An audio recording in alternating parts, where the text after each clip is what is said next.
Someone asked me, you've been on this job over 34 years, 34 years.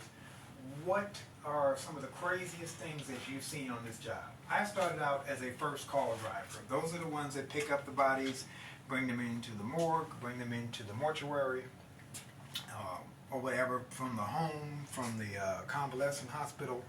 And during that time, I saw a lot of way out shit. And people ask you, have you seen like supernatural type stuff? I've been to mortuaries, one in particular that's in the Burbank area. That's actually, you have to drive through the cemetery to get to the mortuary.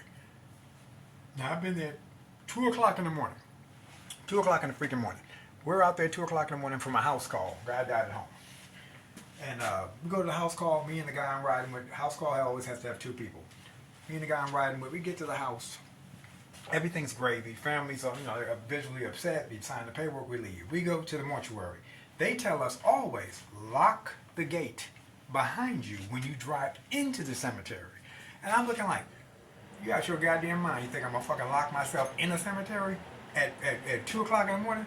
Yeah, I don't know what kind of crack, dope or dog food you on, but fuck you, I ain't doing that shit. So, I said, we left the gate unlocked. We just closed the gate. So we're in there in the dark, and I don't know what,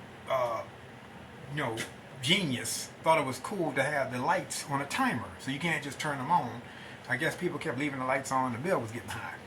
Whatever, you're fucking mortuary, you're making a lot of money. Why would you care? In a white neighborhood. Next thing you know, I'm going down the hall, and I'm pulling the cart down the hall, completely dark. The guy I'm with is on the other side of the cart. I bump into something that's breathing.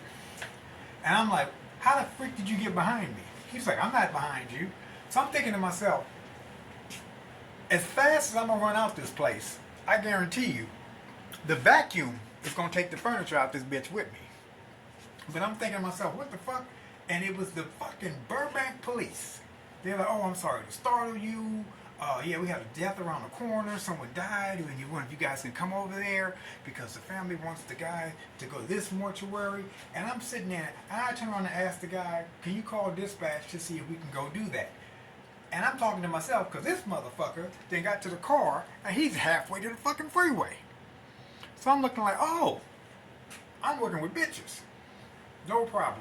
So got on the phone, long story short, got the body, brought the other body back. And in the future, I lock that fucking gate behind me. Day or night. Because I don't want no unauthorized visitors creeping up on me.